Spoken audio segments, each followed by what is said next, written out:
Dice la versión Nueva Traducción Viviente, ese mismo versículo que leímos, pues Dios nos salvó y nos llamó a vivir una vida santa. No lo hizo porque lo mereciéramos, sino porque ese era su plan desde antes del comienzo de los tiempos, es decir, desde la eternidad, para mostrarnos su gracia por medio de Cristo Jesús. Y ahora esta gracia ha sido manifestada o se ha hecho evidente, dice otra versión, la venida de Jesús o la aparición de Cristo nuestro Salvador. Y dice al final del versículo, quien destruyó la muerte e iluminó el camino a la vida y la inmortalidad por medio de su evangelio. Qué bonita esa versión. Como que está como un lenguaje más suave, como que usted la entiende mejor. Cuando usted la lee, usted dice, esa sí me gustó, porque ahí como que entiende. Así es la palabra de Dios. Por eso hay tanta versión. Es bueno leerla a veces en versiones distintas para nosotros poder como comprender ciertas cosas y ciertas palabras a veces rebuscadas. Pero vamos a hablar con la vida y la inmortalidad, una conquista de Jesús en esta mañana. Una conquista es la ocupación de un territorio a través de una fuerza militar y una fuerza violenta. No es tan fácil usted conquistar un territorio y que por la buena. Por la buena nadie sale. Eso es así. Tiene que ser por la fuerza. Y por lo general, este tipo de conflicto lo que termina es en guerra. Un ejército definitivamente se va a imponer sobre otro. Y el mayor, usted sabe, ¿verdad? Se impone sobre el otro y el menor tendrá que servirle, pagarle tributos y demás. Es decir, que cuando un ejército conquista un territorio, lo que hace es que se apropia de toda esa tierra, todo lo que hay ahí es de ellos, todo, absolutamente todo. Los conquistadores aquí en las ciudades se apropian de las riquezas, se apropian de todas sus cosas materiales que allí hay, y los que capturan o los capturados, estos se convierten en prisioneros que podían ser esclavos, y en caso de ser prisioneros, esas personas, si son personas importantes, por lo general son liberados a cambio de algún pago o algún rescate. Estos bienes que son llevados y son recogidos en aquel lugar es lo que nosotros podemos mencionar como un botín de guerra. Eso es lo que le llaman el botín. La Biblia en el Antiguo Testamento nos habla bastante de las diferentes conquistas realizadas que realizaban los reyes en aquella época.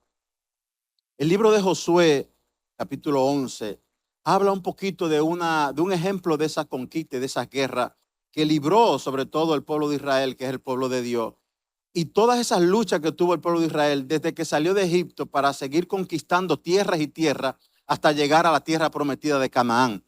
No era tan fácil cuando ellos llegaban a un sitio. Llegamos nosotros los hijos de Dios y Dios dijo que esto era nuestro. Lo que necesitamos, señores, es que ustedes se salgan. No. Ustedes quieren este territorio, tienen que matarnos. Y así era.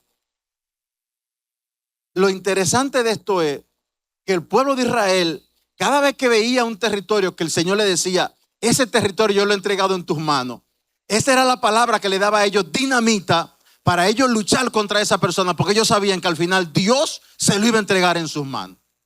Eso es lo interesante de esto. Dice este libro de Josué capítulo 11, a partir del versículo 1, y habla de la derrota de la alianza de Jabín. Jabín era un rey que se vio amenazado por el pueblo de Israel, y este rey hizo una movilización para que otros reyes se unieran a él para luchar contra Israel. Porque recuérdese, eran reinos, por la mayoría eran pequeños, tal vez 30,000, 50,000, 100,000 personas, 200,000 personas, y todos eso eran como pueblecitos pequeños. Y este hombre, este rey Jabín, dice que envió mensaje urgente a todos esos reyes de su alrededor. Le mandó un mensaje al rey de Modán, al rey de Simón, al rey de Ascaf, a todos los reyes de la región montañosa del norte, a los reyes de Arabá, a los reyes de la llanura, a los reyes de las de la zona montañosa del occidente, a los reyes de Canaán, a los reyes de los amorreos, de los hititas, de los fereceos, de los jebuseos, de los heveos. Todos estos reyes, hermano, que él le mandó el mensaje, ese grupo de reyes, 10, 12, 14, afirmaron y dieron su sí y se movilizaron con su ejército para reunirse con el rey Jabín para pelear contra Israel.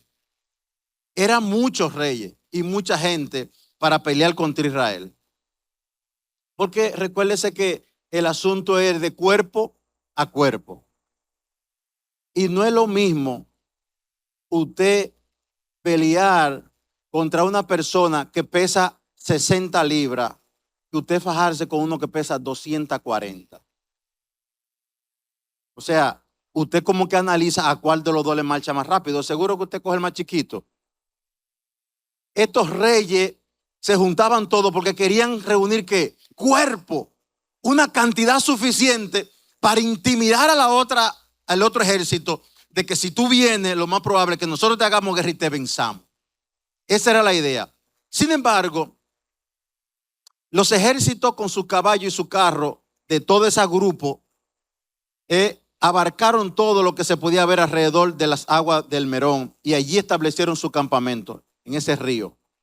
Sin embargo, el Señor le dijo a Josué, oiga la palabra del Señor que le dice a Josué, no le tengas miedo, porque mire, aquí entre nosotros, yo nunca fui gallero, pero yo iba a la gallera. Yo tenía un hermano que le gustaban los gallos. Y cuando ellos ponían un gallo al lado de otro, que lo veían, lo paraban un gallo al lado de otro. ¿Usted sabe para qué? Para medirlo. No va a la pelea, decía uno. ¿Por qué usted cree que él dice que no va a la pelea? Porque el gallito de él se veía así cuando le presentaron ese gallo así. Dice, no, yo con ese gallo no la puedo echar. Dios le está diciendo a Josué, ellos son muchos, es verdad, pero no le tengan miedo. Que esa es la palabra que nosotros debemos siempre tener. Jehová está con nosotros como poderoso gigante. Aunque venga el enemigo fuerte y valiente, Jehová está con nosotros. No temeremos. Y es la palabra que Dios le dice a Josué, no le tenga miedo porque mañana a esta hora habrán muerto todos. Hermano, eso era para uno ponerse a llorar de noche y decir, no es que mañana Jehová va a hacer algo grande. Y Josué y sus hombres, dice la Biblia, que llegaron repentinamente a las aguas del río Merán, donde estaban todos reunidos acampando. Y dice la Biblia que lo atacaron de sorpresa. Y el Señor los entregó en las manos de los israelitas, quienes persiguieron hasta Sidón la Grande, hasta el valle de Mizpa. Y dice la Biblia que ninguno de los enemigos sobrevivió en la batalla. Ninguno. Josué y sus hombres hicieron como el Señor le había ordenado. Tomaron los habitantes, todos los habitantes fueron muertos. Y dice la Biblia, y todo el botín y el ganado de la ciudad arrasada lo tomaron los israelitas para sí. Es decir, tomaron el botín. Y ellos vencieron a todos esos reyes. ¿Quién fue que lo hizo? Jehová. Jehová pelea con ellos también. Porque Jehová pelea con nosotros, hermano. Usted no está solo. No se crea que usted está solo en esa pelea que usted está echando. Usted está batallando con alguna situación familiar. No se crea que usted está solo. Jehová está con usted. Usted está batallando con un problema matrimonial. Jehová está con usted. Siga batallando. Usted está batallando con un hijo. Jehová está con usted. Siga batallando. Usted está peleando con una enfermedad que parece que el doctor le dijo que es incurable. Siga batallando, que Jehová está contigo. Esa enfermedad no será para muerte. Amén. Ahora, ¿qué podemos decir en sentido general que es una conquista? Es ganar o tomar o conseguir algo, como dijimos al principio, que por lo general conlleva mucho esfuerzo, muchas habilidades para vencer a otros, o también tener que vencer algunas o muchas dificultades. Ahora bien, aunque hemos hecho el símil de la conquista de la lucha cuerpo a cuerpo que tienen a veces los ejércitos, yo quiero hablar un poquito de la conquista, o en esta mañana, que es una conquista espiritual. Y aunque es una conquista que se peleó aquí en la tierra, los resultados y las bendiciones que se conquistaron, vamos a ver parte aquí y allá en el cielo. Porque estas dos conquistas son muy distintas. La conquista, por ejemplo, que se hacen y se luchan y hacían los ejércitos por conquistar algo aquí en la tierra, conquistaban cosas que son perecederas, cosas materiales. Sin embargo, de la conquista que yo quiero hablar, va a conquistar cosas que son eternas, que no perecen. Que es de lo que vamos a hablar un poco en esta mañana. Volviendo al versículo que leímos al principio, dice el apóstol Pablo, escribiéndole a Timoteo, en el capítulo 1 de 2 de Timoteo, versículo 9, dice Pablo, pues Dios nos salvó, estoy leyendo la nueva versión, la nueva traducción viviente, pues Dios nos salvó y nos llamó para vivir una vida santa. Y no lo hizo porque lo mereciéramos, sino porque era su plan desde el comienzo de los tiempos, desde la eternidad, para mostrarnos su gracia. Y ahora esa gracia ha sido manifestada, se ha hecho evidente a través de Jesucristo, nuestro Salvador. Y dice el último la parte del versículo, quien destruyó el poder de la muerte e iluminó el camino que lleva a la vida y la inmortalidad por medio del Evangelio. Mire, Pablo quiere aclarar, y cuando él dice Pablo que nos salvó, Pablo quiere aclarar que, porque en el Antiguo Testamento o en la antigüedad, la gente entendía que tenía que hacer muchas cosas para alcanzar la salvación. Pablo dice que Jesucristo, que Dios nos salvó a través de Jesucristo. Y además que nos llamó para que tuviésemos una vida distinta, una vida santa, una vida en la que pudiera verse que ya no vivo yo, sino que Cristo es el que vive en mí. Y si Cristo vive en mí, debo vivir totalmente diferente. Esa es la diferencia que el apóstol Pablo quiere resaltar y decir. Imagínese, hermano, que usted tiene viviendo 40 años en pecado. Es mucho tiempo, haciendo las cosas que no le agradan a Dios. Y de repente usted tiene que hacer el cambio para vivir ahora de la forma distinta que a Dios le agrade. ¿Qué es fácil? No es fácil. Por supuesto que no es fácil, pero la realidad es que se puede. Se puede con la ayuda del Señor y la ayuda de su Espíritu Santo. Porque aquí vemos mucho que podemos testificar que se puede vivir una vida en santidad para Dios. Amén. Pablo da más detalles de la salvación que hemos alcanzado. Y lo primero que él dice, Pablo, es que esa salvación que alcanzamos, lo primero que no la merecíamos. Ni usted ni yo la merecíamos porque no habíamos hecho nada que fuera suficiente bueno para merecerlo. Ninguno merecíamos la salvación que Dios ha provisto para nosotros. Sin embargo, lo que Pablo resalta es que fue que a Dios le plujo, fue que Dios quiso darnos esa salvación gratuita y abrir el campo para que todo el que la quiera recibir la pueda recibir. Simplemente, dice Pablo, ese era el plan de Dios desde la eternidad. El plan de Dios desde el principio era proveer los medios y que estuvieran a disposición de todo el mundo y todo el que quisiera realmente recibir la salvación. Porque es para el que quiere, hermano. Las cosas están ahí. Usted le venden y usted compra la comida que usted quiera. Si usted quiere irse a comer un sándwich, bien, pero si usted quiere comer una comida saludable también, usted es el que decide. Así es la salvación y el plan que Dios ha propuesto. ¿Usted lo quiere recibir? Está dispuesto para todo el mundo.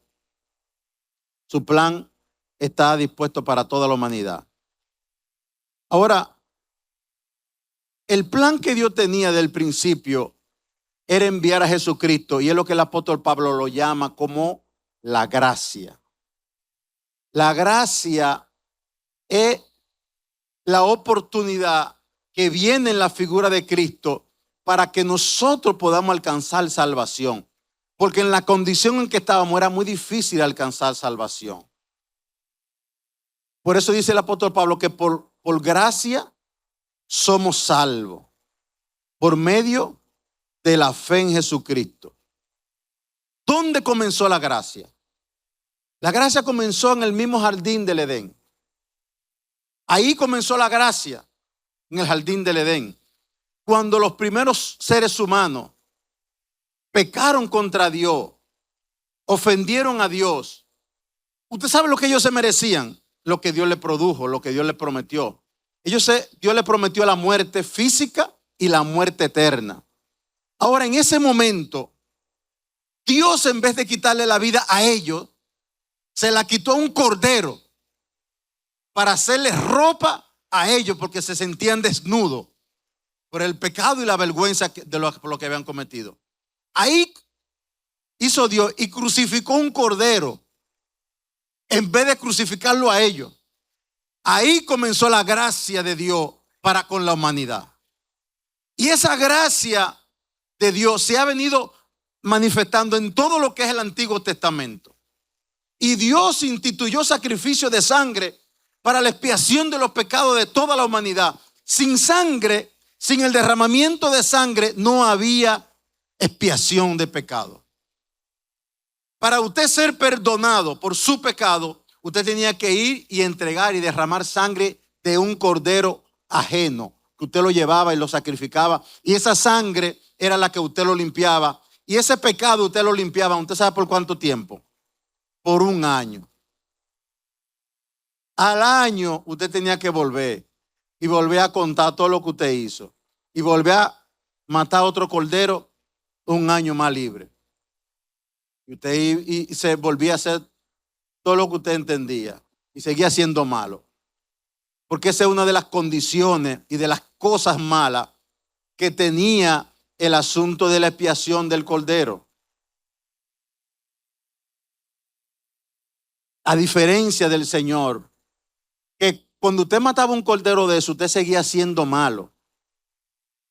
Pero ahora, por la gracia de Cristo y porque Cristo mora en usted, cuando sus pecados son quitados, aunque usted quiera ser malo, Dios que vive dentro de usted le dice: tú debes ser bueno. Tú no puedes seguir siendo lo que tú eras. Y es por eso, hermano, que nosotros los seres humanos vivimos cambiando constantemente. Ninguno de los que estamos aquí es como cuando se convirtió. Cuando usted se convirtió, de seguro, no lo voy a decir aquí, pero mire, cuando yo me convertí, yo hice cosas que yo digo, pero verdad que yo era convertido, yo no debo hacer eso otra vez. La mayoría siguió haciendo cosas como la hacía antes. Y de repente volvió a pensar, decir, pero es que tú eres cristiano, ya tú no puedes hacer eso. Porque el Espíritu Santo que comienza a morar en tu vida es el que te comienza a transformar y a santificar hasta que tú dices: ahora estoy conociendo cuál es el llamamiento que Dios me hizo. Y comienzo a vivir una vida distinta para Dios porque estoy pensando en agradar a Dios con todo lo que hago. Y esa es la gran diferencia de la expiación del pecado en el Antiguo Testamento y ahora en el Nuevo Testamento con Cristo Jesús. Que aquella expiación no podía ser perfecto, pero Dios sí nos trata de hacer perfecto, porque mora en nosotros. La gracia, en poca palabra, oiga bien, la gracia, oiga lo que es la gracia. Es que Dios nos escoge a nosotros y en lugar de maldecirnos, nos bendice. En lugar de decirnos: tú lo que te mereces es una pela, y nos da la pela. No, te mereces la pela, pero yo no te la quiero dar. Siéntate aquí y vamos a hablar. Eso es la gracia, hermano. ¿Usted quiere mejor que la gracia, que lo que nos ha pasado a nosotros? Que nos merecíamos la muerte. Nosotros éramos que teníamos que ir para la cruz del Calvario, donde estaba mencionando ahí la alabanza. Sin embargo, esa es su bondad para con nosotros, los que somos o éramos indignos de recibir la bondad y la gracia de Dios. La gracia es el tema constante en la Biblia y culmina en el Nuevo Testamento con la aparición de Jesucristo. La gracia es la única forma que los seres humanos tenemos para relacionarnos con Dios, por medio de la gracia. Si no es por la gracia, usted no puede tener un acercamiento con Dios. Ahora, esa gracia, dice Pablo, que se hizo evidente, que se hizo visible, que vino a nosotros y vino a hacer la función que Dios quería que hiciera en medio nuestro. Dice Juan que aquel verbo, que era la gracia en palabra, la gracia hablada, esa gracia se convirtió en carne. Y esa carne habitó entre nosotros, dice Juan, y vimos su gloria, lleno de gracia y de verdad. Ese era Jesucristo. Apareció entre nosotros, se hizo hombre, se hizo humano. Ahora, ¿a qué fue que vino Jesucristo? De los objetivos principales a los que Jesucristo vino, número uno, dice Pablo que Cristo le quitó el poder a la muerte. Pero ¿usted cree que era tan fácil quitarle el poder a la muerte? ¿Usted sabe lo que es la muerte? La muerte es lo que tiene atemorizado a la gente y esclaviza a la gente con el temor. Nos hace esclavos. Y es por eso que cuando usted se convierte, ya usted no le tiene miedo a la muerte. Ya usted no es como los otros gentiles normales. Cuando yo no era cristiano, yo me monté en un avión y sudé de aquí hasta donde iba, hermano. Y eso era sudando y amarrado aquí, y no podía ni pararme, pero no me solté, hermano, porque era sudando que estaba. Y era agarrado ahí, yo no le servía al Señor. Y el hijo mío chiquito rodando en un avión. Muchacho, suéltate, amárrate que tú estés en el aire. Tú no puedes estar dando vueltas en esos pasillos así. Porque el que estaba asustado era yo, para que eso llegara a su destino. Porque imagínense. Pero cuando usted le sirve a Dios, usted hace una oración y se monta ahí y se te puede caer para donde caiga, porque yo sé a quién yo le sirvo. Y si esto se cae, yo sé para dónde voy. No me importa que pase lo que pase. Porque no le tenemos ese temor a la muerte. Ahora, ese poder que ejerce la muerte sobre los seres humanos, que nos asusta, que nos mete en miedo. Es más, ese tema a veces no se puede hablar delante de la gente. Y sobre todo si usted llega a una clínica y un señor mayor está interno y usted comienza a decir, oye, pero es que la muerte, de una vez se pone en orejón todo el que está ahí. Porque hay uno que está ahí, usted sabe cómo, acostado en una cama, que tiene ya 60 años, 70, y está interno por una cosa grave y usted está hablando de muerte. Y pero qué tema más bonito, diría el que está en la cama. No pueden hablar otro tema con tantas cosas buenas. Llamen a la enfermera que traiga un jugo, que traiga esto, que de aquí nos vamos todos nos vamos de aquí, diría el que está en la cama. Porque que es un tema que no es bonito, no es bueno ni siquiera hablarlo. Bueno, aquí hay un predicador que no le gusta que hablen de eso, que hablen eso para allá. Ahora, uno de los objetivos principales del Señor cuando vino a la tierra era quitarle el poder a la muerte. Pero no es tan fácil quitarle el poder a la muerte. Primero que la muerte es una de las cosas que maneja el diablo, eso lo maneja Satanás. Y él es el que tiene el dominio de eso.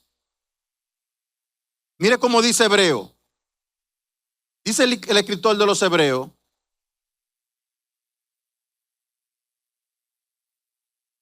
Ay, bendito. Dice el escritor de los Hebreos que nosotros los hijos de Dios, que somos de carne y hueso, Jesús también compartió esa misma naturaleza igual que nosotros, hablando de Jesús, el escritor de los Hebreos, que se convirtió de carne y hueso para así Jesús poder derrotar por medio de su muerte a la muerte. Era por medio de su muerte, que él iba a derrotar el dominio de la muerte que estaba en poder del diablo. Y dice el versículo 15 del capítulo 2 de Hebreo, y así poder librar a todos los que por temor a la muerte vivíamos como esclavos para siempre. Eso fue lo que él hizo. Cuando usted lee ese versículo, te dice, esto es maravilloso, porque eso fue lo que el Señor logró. Ahora, ¿era fácil ir a la muerte, morir? No era tan fácil, porque es bonito decirlo. Es bonito decirlo. Y los héroes cuando mueren, se ve bonito decir, wow, fulano dio la vida por ese hombre. Sí, es bonito y se ve bien. Pero la mayoría de los que estamos aquí no la damos. No damos ni siquiera un órgano. Y un dedo, dice el hermano. No damos nada por fulano. El único que tiene un riñón compatible con fulano eres tú. Y usted dice, ay, yo sí lo siento por fulano. ¿Qué fue lo que usted le quiso decir, verdad? Que usted no está dispuesto, es eso, que usted no está dispuesto a darle un riñón de lo suyo. Porque lo primero que usted dice, fulano lo que tiene era que beber mucha agua. Él debió beber agua. Siempre le aconsejaban que bebiera agua. Y agua, pero nunca bebía. Pero entonces es el problema de él. Mira ahora se le dañó el riñón, el culpable soy yo porque no se puede el mío. Es así. Esas son de las cosas que suceden. ¿Por qué? Porque usted se va a exponer a una cirugía que tal vez usted pudiera quedarse en la cirugía. Oye, pero y tiene que ser así. Bueno, así es, usted se puede quedar. Puede ser que la anestesia le salga mal o lo que fuera. No es una, hermano, mire, no es sacarle sangre nada más. Es una cirugía, es abrirle el cuerpo suyo y meter la mano para allá adentro y comenzar a cortarle una pieza de esa y empatarlo y de que se ok y que se cuánto. Es una cirugía, no es tan fácil, hermano. Es una cosa delicada. Y entonces tiene que orar por los médicos la noche antes. Dios mío, que ese médico venga bien, que no se haya trasnochado.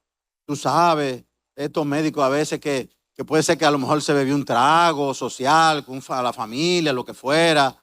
Y a lo mejor al otro día la mano le está temblando. Usted sabe, ¿verdad? Dice, Señor, arréglale la mano a ese hombre. El objetivo principal de Jesús era conquistar la muerte, quitarle el poder a la muerte y decirle, ahora el poder es de quién, es mío. Pero no era tan fácil, porque Jesús tenía que demostrar que él podía entregar la muerte a su cuerpo y volver a tomar la vida si él podía. Eso era que él tenía que demostrarlo, porque no era de boca. Porque a veces de boca uno hace un planteamiento. Mire, la mayoría de los que estamos aquí somos buenos comerciantes de boca. Hacemos una serie de planteamientos y negocios. Y usted dice, mira fulano, oye lo que vamos a hacer. Hacemos esto, hacemos este proyecto, que sé yo cuánto. Nosotros hacemos aquí 200 casitas y no vamos a ganar tanto por casita y que sé yo cuánto. Y cuando la vendamos ya nosotros tenemos aquí 200 millones de pesos. Eso en unos segundos que usted está sacando eso. Y en un segundo usted es millonario. Hasta que viene uno y lo aterriza. Alguien lo aterriza a usted y le dice, pero tú pensaste en aquello. No había pensado en eso, pero mire, es un buen punto. Y pensaste en esta posibilidad. Oye, no. Y usted la mira, tú me vas a tumbar el negocio.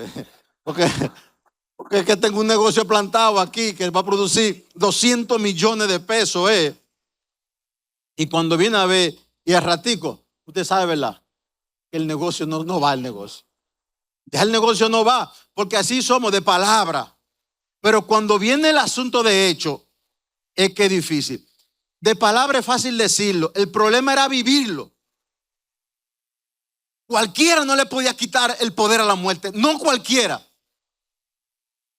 No era cualquiera que podía venir y decir, mire muerte, entrégueme eso. Ajá. Y usted sabe la gente que la muerte se ha llevado.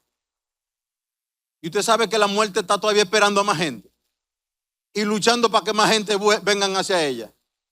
Y todos los días la muerte está ahí esperando ¿a quién? Todos los días la muerte sale a buscar gente. Todos los días.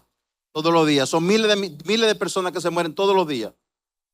Tenía que ser alguien como Jesús, ese cordero inmolado que el Padre había enviado. Y mire la palabra, mire la expresión de Jesús.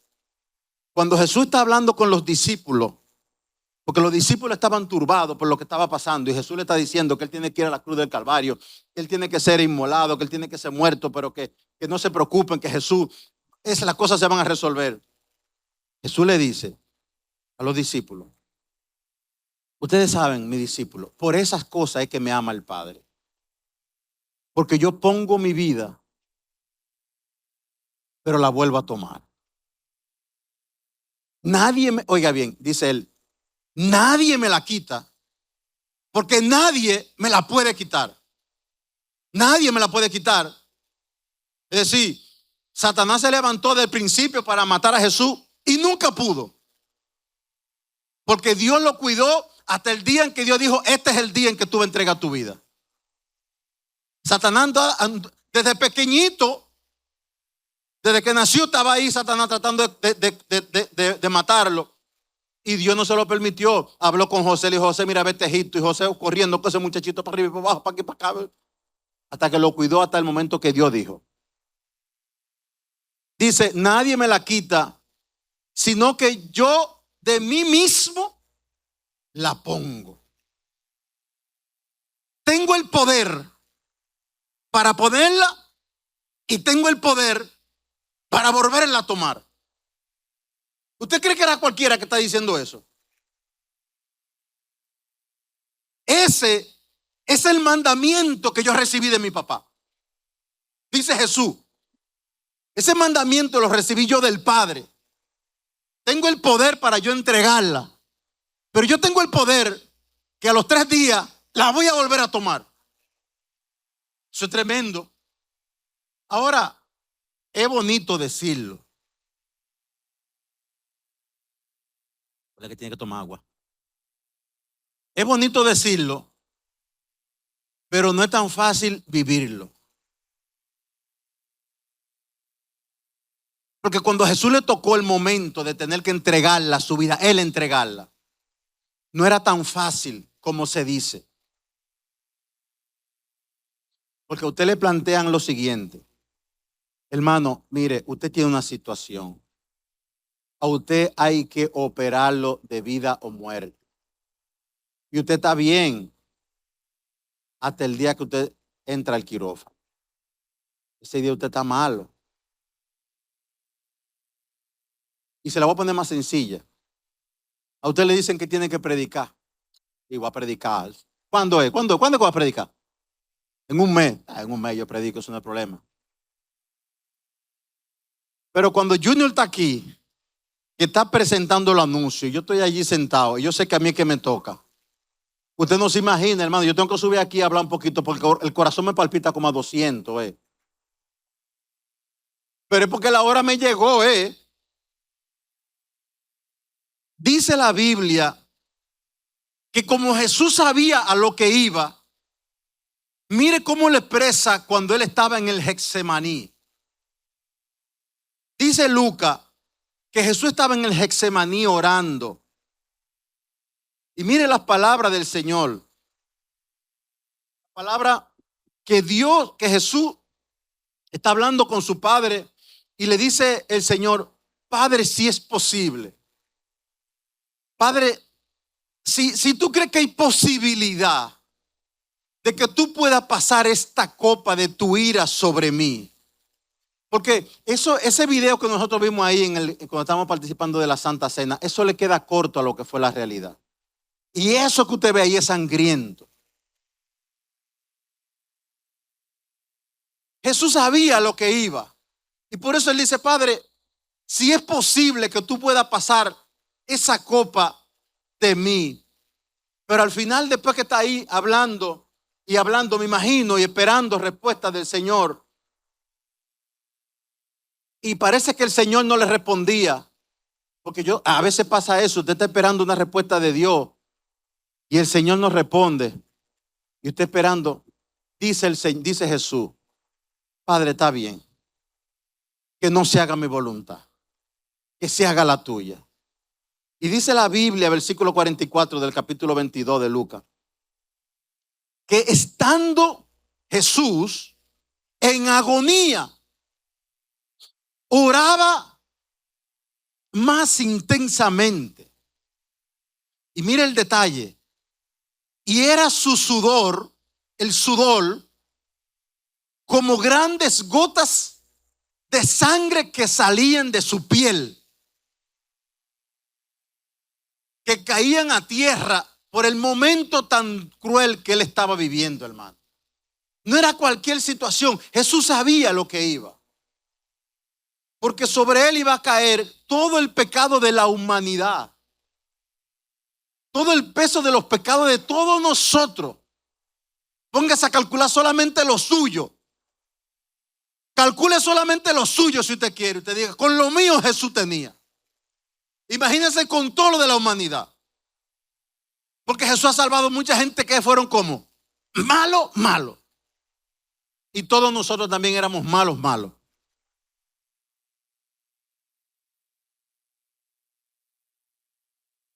Hermano,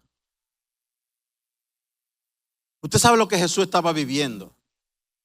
Porque él sabía que tenía que ir al Calvario, a la cruz. Y llegó el momento. Lo arrestaron. Lo llevaron delante de Pilato. Hicieron todo lo que quisieron. Y lo sentenciaron a muerte. Mateo da algunos detalles de lo que pasó en ese momento. Dice Mateo capítulo 27, versículo 26, que entonces Pilato soltó a Barrabás y condenaron a Jesús. Lo llevaron al pretorio, todos los soldados, y allí dice la Biblia textualmente que lo desnudaron, le echaron ceniza, un manto de escarlata, pusieron sobre su cabeza una corona tejida de espino. ¿Sabe lo que es espino? Con muchas pullas tejidas, y se las pusieron en la cabeza, en señal de que él era el rey. Y pusieron en su mano una caña. Y ellos le hacían burla. Se hincaban de rodillas delante de él. Le escarnecían y le decían, salve, rey de los judíos. Le escupían.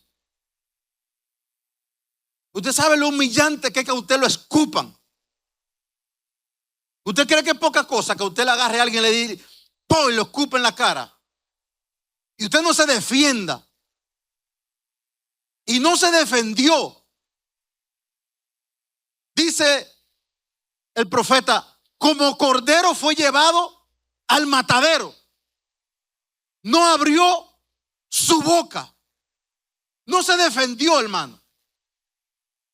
Porque él sabía que había un propósito y una conquista mucho mayor para nosotros. Y detrás de esa conquista era que él iba. Lo grande es que la muerte no lo sabía. Lo escupieron y le quitaron la caña que tenía en la mano. Le quitaron la caña, la vara. Y con esa vara le golpeaban en la cabeza en la corona de espinas. Imagínense el escenario. Le quitaron el manto, lo volvieron a vestir. Y dice la Biblia, lo llevaron para crucificarle. Y allí le crucificaron. Para todo el mundo, y sobre todo para el mundo de las tinieblas, para el mundo de las tinieblas, pareció que era una gran victoria. Parecía que Jesucristo estaba allí en esa cruz, ¿cómo? Derrotado, destruido, acabado, vencido. Sin embargo, dice el apóstol Pablo que al parecer fue como todo lo contrario, hermano. Que aunque parecía derrotado, era un triunfante, un triunfador. Y fue, podemos decir, la más grande conquista en la historia que se pudo haber registrado.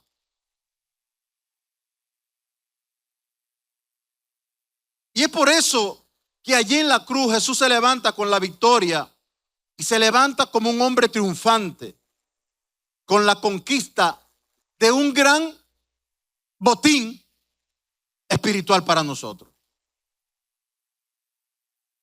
Conquistó muchas cosas. Yo voy a hablar solamente de la vida y la inmortalidad. Pero mire cómo dice el apóstol Pablo. Dice Pablo escribiéndole a los hermanos de Colosa, que allí en la cruz, ahí en la cruz donde él estaba crucificado, una de las cosas buenas que Jesucristo conquistó es que anuló el acta de los decretos que había en contra nuestra. Es decir, que hoy usted le sirve al Señor, sepa que Satanás tenía un acta acusándolo a usted por todo lo que usted estaba haciendo, todo lo que usted había hecho. Porque Satanás es así, es un acusador. Ahora bien,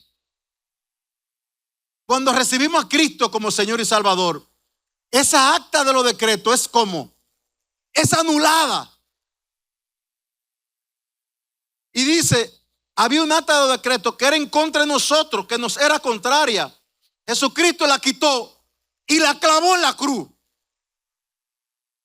Y dice versículo 15, despojando a los principados y a las potestades. Pero lo más lindo del último, la parte última de ese versículo, ¿qué dice? Dice el Señor que Jesucristo allí en la cruz los exhibió públicamente, todo el mundo lo vio triunfando sobre ellos en la cruz. Eso fue lo que hizo Jesús. Parecía que estaba derrotado, pero ahí lo que estaba era Jesucristo exhibiendo públicamente el triunfo a las huestes espirituales de maldad, para que supieran que Él era un triunfador y que Él en ese momento había conquistado grandes cosas para nosotros, aunque nosotros no lo supiéramos, hermano. No lo sabíamos. Y es por eso que el apóstol Pablo dice en la parte final del versículo que leímos al principio de 2 de Timoteo capítulo 1 versículo 9. Dice Pablo que Jesús destruyó el poder de la muerte. Y no solo eso, sino que ahora, oiga bien, ahora Jesús, que destruyó el poder de la muerte, ha iluminado el camino que lleva a la vida y la inmortalidad. ¿Usted sabe lo bonito que usted anda por un camino iluminado? Que alguien le ponga luz, porque andar a oscura es difícil. Jesucristo iluminó el camino. Yo no sé si a usted le sucede, pero a mí me sucedió.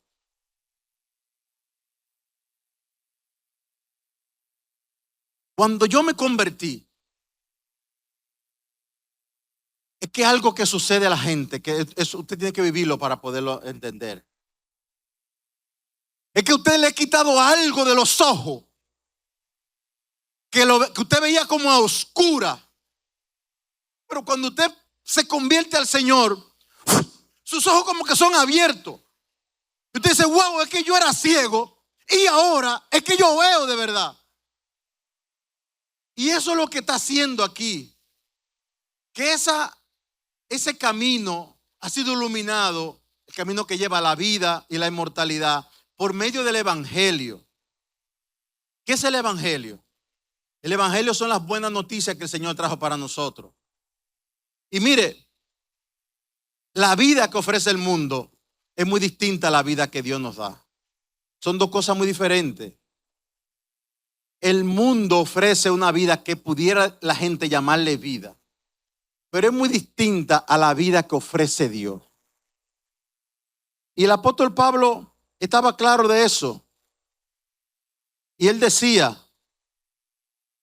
que realmente la gente no vive la vida que Dios le ha llamado a vivir por la ignorancia que hay en ellos, porque ignoran la bendición de Dios. La vida que vive el mundo, ¿cuál es? Es como esta. Dice la Biblia que había un hombre en la región de Gadara, es el que nosotros llamamos el endemoniado de Gadara. ¿Usted cree que ese endemoniado nació endemoniado? Seguro que no nació endemoniado. Que a lo mejor se endemonió cuando era chiquitico. Seguro que no. Tal vez fue un niño bien travieso con su familia, con sus padres y demás. Vivió entre la gente, normal vivió entre la gente el endemoniado de Gadara. Pero un día se puso a inventar con las huestes espirituales de maldad, a hacer cosas que no le agradan y a meterse en sitios que no son debidos. Y de seguro que esos demonios lo atraparon. Porque la gente no cae endemoniado así de un día para otro. La gente comienza a hacer cosas y involucrarse en cosas y apartarse de Dios. Y llega un momento entonces que usted ahora es un endemoniado por todas esas cosas que usted mismo se provocó. Pero se la provocó porque eso es lo que ofrece el mundo. Y ese endemoniado de Gadara, cuando Jesús llegó, yo me pongo a pensar, porque fíjese, cuando Jesús llega a la región de Gadara, llega a la región de Gadara y de ahí no pasa. De ahí no pasa el Señor. Es decir, Jesús fue a la región de Gadara, ¿a qué? A buscarlo a él. A libertar a ese hombre, porque después que lo libertó, la gente no quisieron que él pasara de ahí y de ahí él cogió y se devolvió. No hay problema, me devuelvo. Si usted no quiere más liberación, me voy. Dice que este hombre, cuando Jesús llega a la tierra de Gadara, este hombre le salió al encuentro. Dice que este hombre salió de los sepulcros, un hombre con un espíritu inmundo que tenía su morada de los sepulcros. Nadie le podía atar ni con cadena ni nada. Siempre, oiga bien cuál era la condición de este hombre. De día y de noche andaba dando voces en los montes, en los sepulcros, hiriéndose él mismo con piedra. Cuando vino Jesús, corrió y se arrodilló delante de él, clamó a gran voz diciéndole: ¿qué tiene contra mí? Porque eran los demonios que estaban hablando. ¿Qué tiene contra mí, Jesús, Hijo del Altísimo? Te conjuro que no me atormente más. Pero Jesús le decía: sal de este hombre, espíritu inmundo. Y esos espíritus le rogaban al Señor, diciéndole: no nos eche de esta región, mejor envíanos ese hato de cerdo. Y luego, y le rogaron los demonios: envíanos al hato de cerdo. Y luego Jesús le dio permiso y entraron en los cerdos y se precipitaron, dice la Biblia, por un despeñadero y cayeron en el mar y se ahogaron. Los que apacentaban los cerdos vieron todo el escenario y fueron huyendo a decírselo a los dueños y a las ciudades. Y esos dueños vinieron a donde estaba Jesús. Y cuando ellos llegaron donde estaba Jesús, ven al que había sido atormentado por demonios. Y dice la Biblia que lo ven como sentado, vestido y en su juicio cabal. Oye, mírelo, ese nadie le podía tocar. Ahora está él lúcido ahí hablando. Y todo el mundo le dice: y, tranquilo, no te voy a aruñar.